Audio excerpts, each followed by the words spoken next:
বলিউডে অভিনেতা হিসেবে আত্মপ্রকাশ করার আগেই সংসার পেতেছিলেন সৈফ আলি খান। মাত্র 21 বছর বয়সে অভিনেত্রী অমৃতা সিংকে বিয়ে করেছিলেন সৈফ। সেই সময় অমৃতার বয়স 33। 1991 সালে গাঁটছড়া বাঁধেন তারা।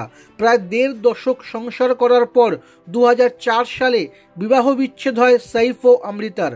তারপর প্রায় 1 দশক পরে 2012 সালে বলিউড অভিনেত্রী করিনা কাপুর খানের সঙ্গে 4 হাত 1 হয় সৈফের।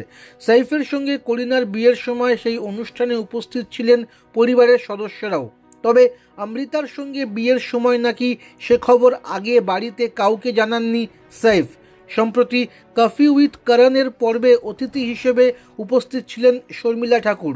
তিনি বলেন, সৈফ তাকে বলেছিল, আমাকে মা ডেকে বললেন আমরা জানি কিছু একটা ব্যাপার চলছে।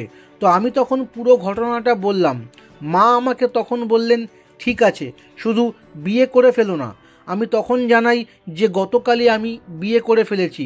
সেই সময়ের স্মৃতিচারণ করে সৈফ জানান, তার কথা শুনে নাকি চোখে জল চলে এসেছিল শর্মিলার কথায়, আমি আগে অমৃতার সঙ্গে দেখা করেছিলাম, আমার ওকেও ভালোও লেগেছিল। তারপরেই শর্মিলা বলেন, তিনি বা সৈফের বাবা ও ভারতীয় ক্রিকেট তারকা প্রয়াত টাইগার পতৌদি কখনো ভাবেননি যে সৈফ তাদের না জানিয়ে বিয়ে করে ফেলবেন। এটাই তাদের দুঃখের কারণ।